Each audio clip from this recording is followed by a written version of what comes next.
Un enfoque mentalista del culto religioso. 313. Aunque los párrafos precedentes han rechazado las concepciones inferiores de Dios a favor de las más elevadas, no han negado la noción general misma. Este es el error del ateo. La idea de la existencia de Dios es verdadera.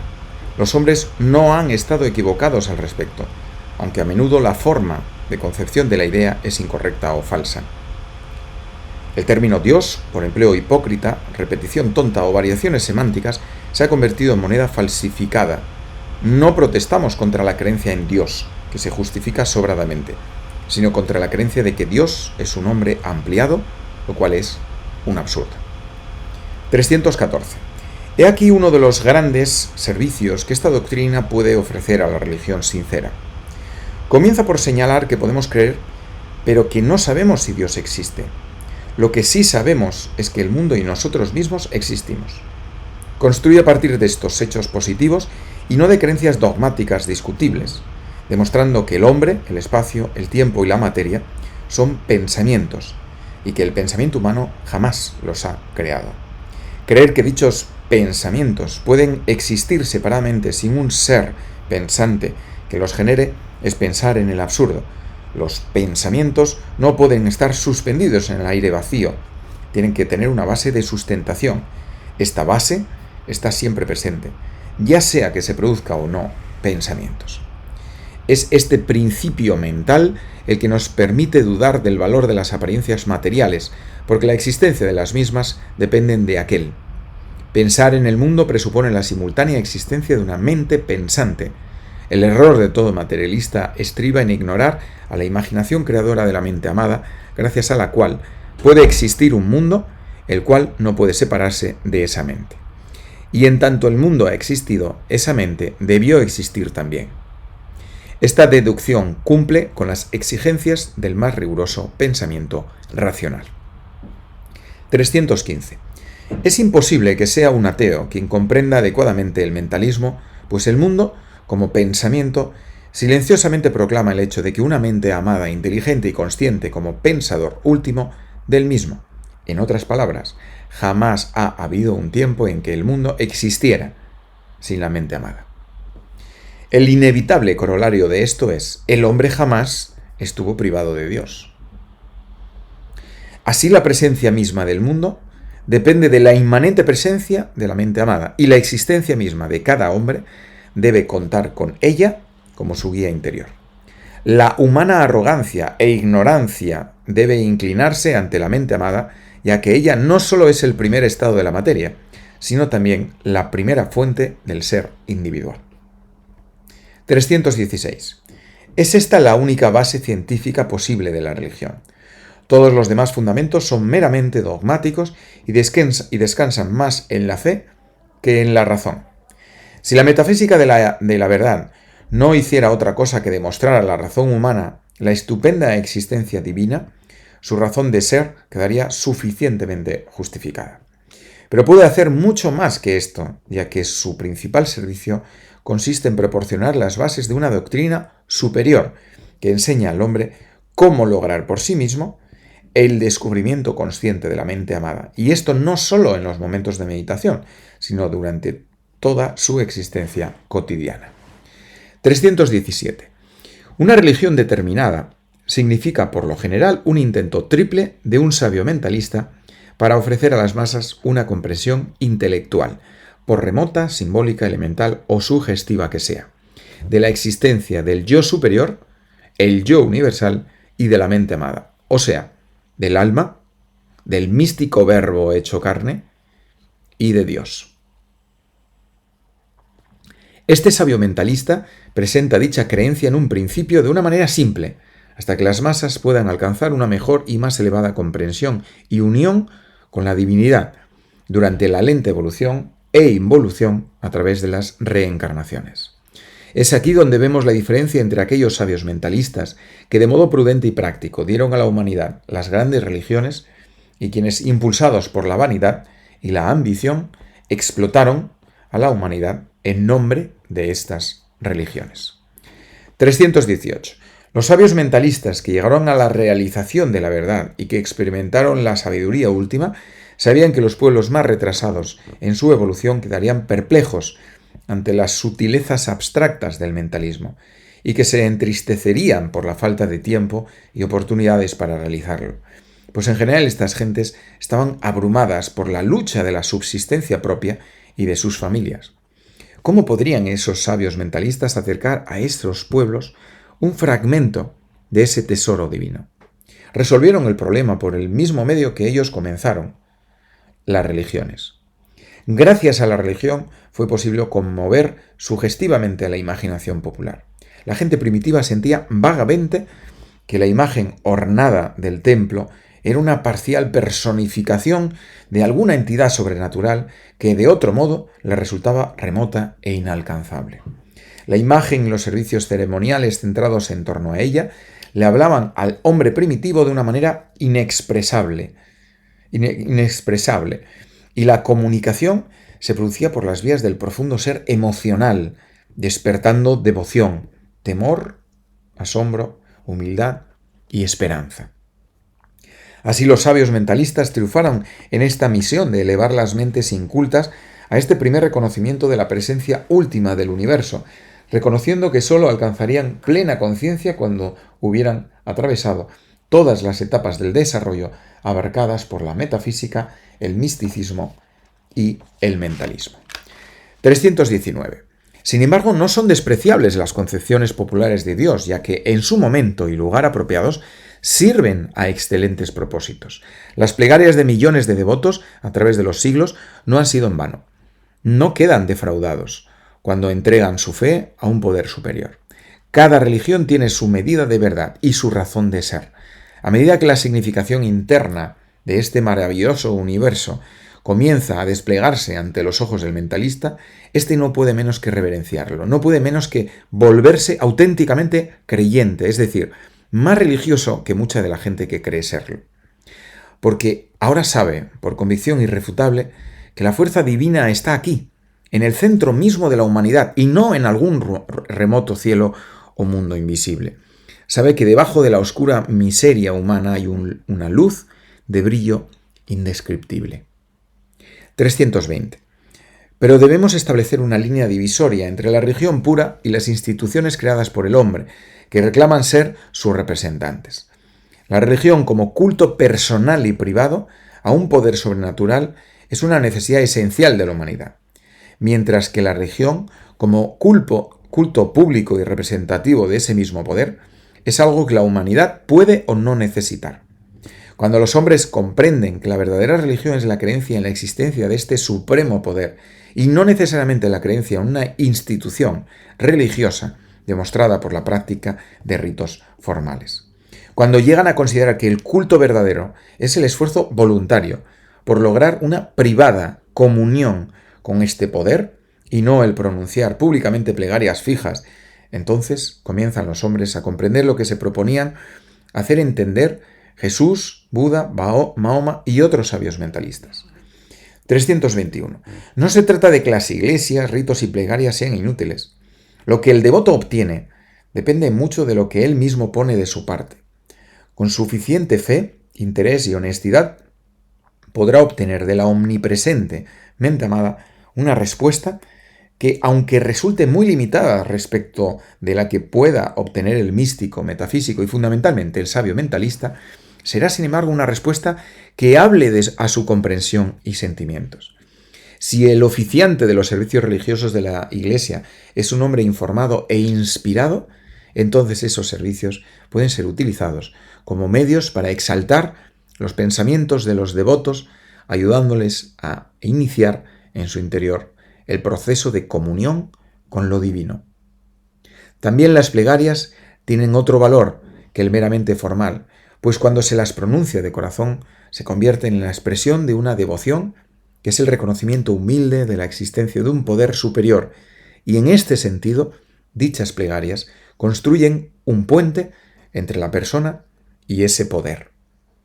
Pero cuando los ritos degeneran en vacías ceremonias y formalidades, cuando los rezos se convierten en repeticiones de mecánicas fórmulas derivadas de las tradicionales liturgias, cuando la fe religiosa ha perdido su contenido y vigor, quedando de ella solo polvorientos dogmas muertos, Cuando el culto religioso no es más que el pedido ruego constante e ignorante de favores personales y físicos, con un intento de adular a la deidad con frivolidades dichas de memoria, entonces la institución religiosa se vuelve inútil, o lo que es peor, hipócrita.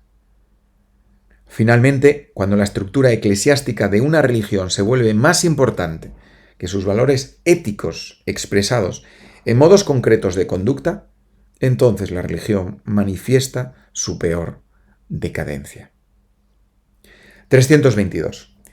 De vez en cuando surge un hombre que supera la senda común, que realiza al yo universal y que desea compartir su realización con sus semejantes. Pero pronto descubre que solo unos pocos pueden asimilar las verdades que él les dice, y entonces esos pocos se convierten en sus discípulos. Lo que él trae a los demás resulta tan enceguecedor como el sol de mediodía, de modo que los hombres se ven obligados a cubrirse los ojos con las manos, llegando a preferir la comodidad de la semioscuridad al deslumbramiento del sol abrasador.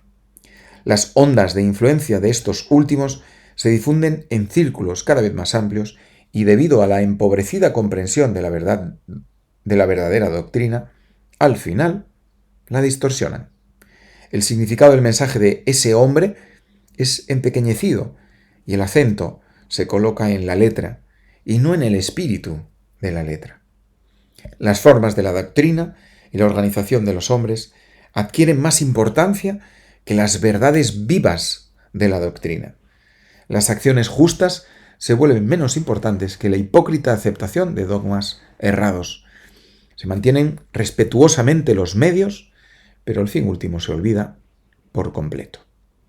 Por fin la religión se vuelve un aparato exterior, casi vacío por dentro, pero por fuera impresionantemente adornado.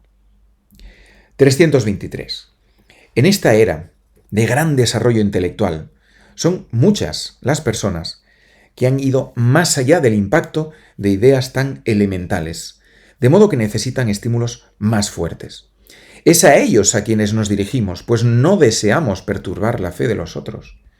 El aborigen más retrasado, que realiza sus cultos a su manera, tiene razón en hacerlo así, y actúa de la manera en que mejor sabe.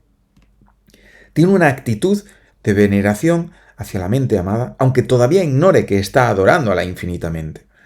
Sería imprudente e inmoral perturbar dicha actitud religiosa. Al mismo niño que en la escuela elemental se le enseña que la materia está formada de diferentes elementos químicos, se le dice en la universidad que dicha materia está constituida por electrones. ¿Por qué?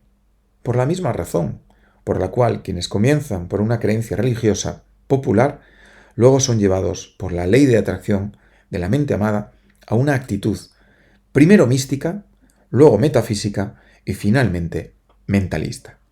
Todos los hombres veneran la oculta realidad, pero la mayoría lo hace todavía de modo imperfecto. Solo el mentalista lo hace de una manera inteligente. Así, el hombre comienza por ser devoto de supersticiosas creencias sobre la deidad para culminar, como mentalista, con una actitud de comprensión racional hacia la eterna realidad. 324. La inconsciente lealtad del aborigen hacia su fetiche de madera labrada es admirable por la cualidad devota que demuestra, pero no por la dirección que toma. Si pretendiera inculcar sus creencias a un hombre civilizado, estaría cometiendo un error. Y si el hombre civilizado intentara imponer sus formas de culto más elaboradas a ese aborigen, antes de que éste hubiera comenzado a dudar de la eficacia de su fetiche, también estaría cometiendo un error. No existen normas universales válidas para todos, porque los hombres no tienen igual enriquecimiento mental y capacidad intelectual.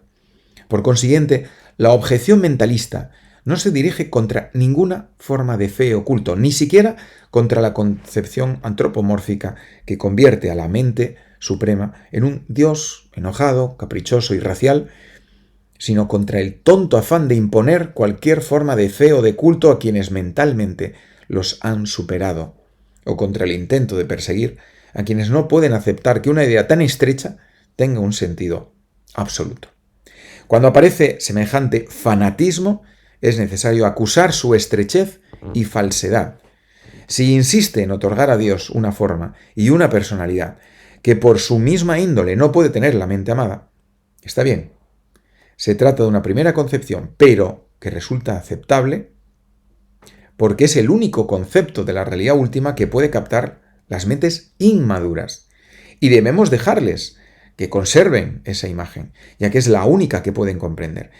Pero siempre y cuando ellos, a su vez, no pretendan inculcarla a quienes han superado esta primera etapa.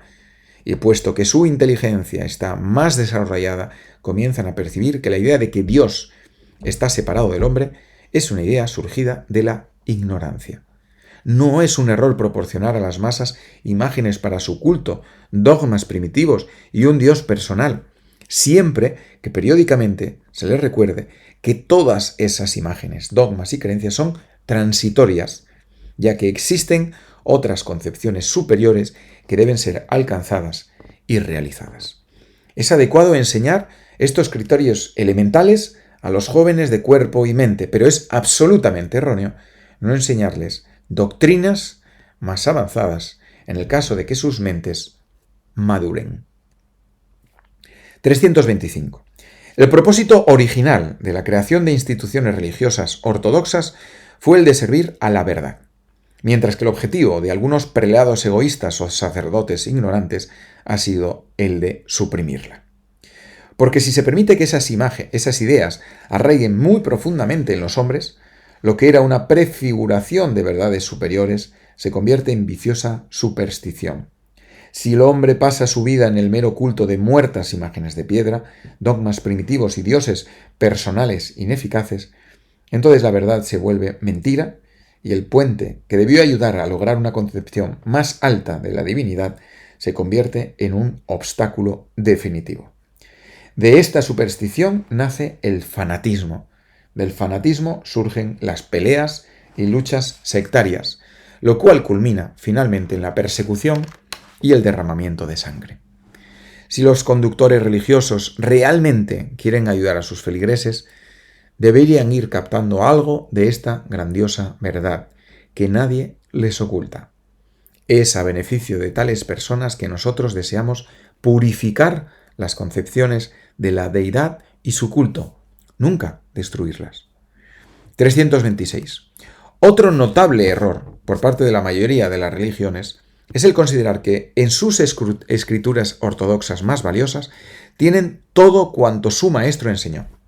Ningún maestro podría haber enseñado a la multitud lo que solo se adaptaba a la comprensión de unos pocos.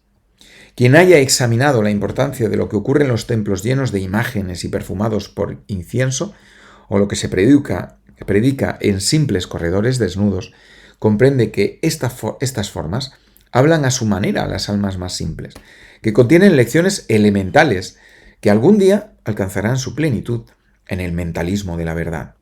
No hay necesidad de que exista controversia entre el mentalismo y la religión, puesto que lo que el primero expresa en conceptos abstractos, la segunda lo manifiesta a través de símbolos concretos, como normas de culto y formas de fe. La inteligencia del hombre se eleva gracias a las sucesivas etapas de las encarnaciones, desde el símbolo hasta su realidad, desde la letra al espíritu, desde el santuario construido exteriormente por las manos hasta la quietud interior sin forma. Resulta difícil para una mente no preparada ascender hasta un concepto místico, metafísico y mentalista de Dios. 327. La época por la que estamos pasando indica que necesitamos el apoyo de Dios más que nunca. Y si en la mayoría de los casos no podemos obtener este apoyo sobre la base del conocimiento, sino solo sobre la base de la fe, hagamos que por lo menos se trate de una fe racional y no supersticiosa. Procuremos que sea una fe a la que no debamos abandonar tarde o temprano por la desilusión o la desesperación, sino una fe que resulte confirmada y fortalecida a cada aumento de razón, a cada etapa de experiencia ampliada. Los ateos, al ver que las naciones cristianas luchan entre sí en Occidente, mientras hacen lo mismo en Oriente las naciones budistas y musulmanas, culpan a la religión de esta degradación moral. pero están en un error.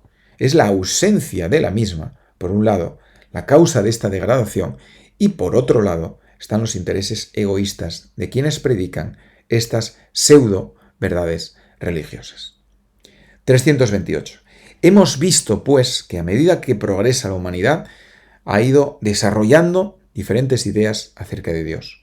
Lo mismo sucede con las ideas que se refieren a su relación con el universo. El primer grupo de ideas civilizadas consideró a Dios como el constructor del mundo. Esta teoría se basa en la observación de que una casa no se levanta por sí misma, sino que es construida por alguien, en este caso un ser humano, que pertenece a un orden superior de existencia que la casa misma. Según esta concepción, el sol, las estrellas y toda la naturaleza no pudieron haber surgido por sí mismas, sino que debió crearlas un hacedor. Y así como un constructor emplea ladrillos para su obra, así se pensó que Dios había utilizado una sustancia llamada materia para construir este universo. Resumen, Dios es una cosa y la materia es otra.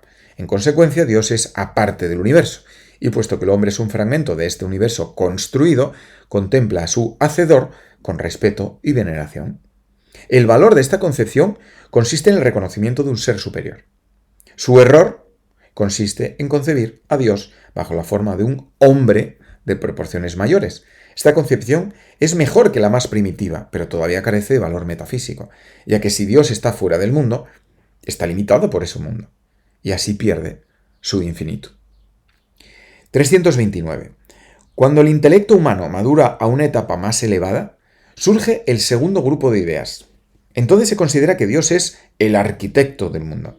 Esto representa un reconocimiento de que los movimientos armoniosos del Sol, las estrellas y las ordenadas estructuras de la naturaleza apuntan a un poder superior, que no solo crea el mundo, sino que también lo planifica según un propósito final. Un poder no solo existente, sino también que todo lo abarca y que todo lo conoce. Dios es así la vida del mundo.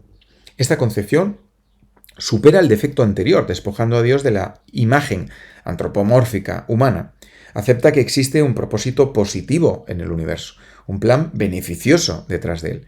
Los seguidores de este concepto no buscan a Dios fuera, sino dentro de ellos mismos, en su propia alma. El defecto de esta concepción es que no anula la materia, sino que retiene una dualidad de espíritu y materia, dos principios separados que coexisten eternamente y que están en eterno conflicto. 330. Solo cuando la inteligencia humana alcanza su plena madurez, logra concebir la tercera idea de Dios, la de mente amada. Idea que toma de las anteriores todo lo que es válido y al mismo tiempo la supera. Una idea que expresa en forma completa lo que las anteriores luchaban por manifestar de manera parcial. La creencia en un Dios que está fuera de universo resulta tan natural para las mentes no metafísicas como lo es para las metafísicas la creencia en un Dios que se manifiesta como universo. Desde este último punto de vista, el universo no es algo surgido a partir de Dios, sino la autorrevelación de Dios mismos. Hay una sola realidad única. La materia no existe. La mente es el único ser. Pensamientos y cosas, hombres y universos, no son otras cosas que manifestaciones de la mente amada. Así como no tenemos derecho a esperar que los niños de primer año capten las explicaciones de la matemática superior, tampoco podíamos esperar que las masas preocupadas por la subsistencia cotidiana captaran una doctrina tan profunda como el mentalismo, que necesita muchas horas libres y una mentalidad disciplinada para ser comprendida adecuadamente. Esta ha sido la razón por la cual dicha doctrina no ha sido revelada aún a las multitudes. En la actualidad, estas razones han desaparecido, como consecuencia de las grandes evoluciones mentales y sociales que se han operado en gran número de seres humanos.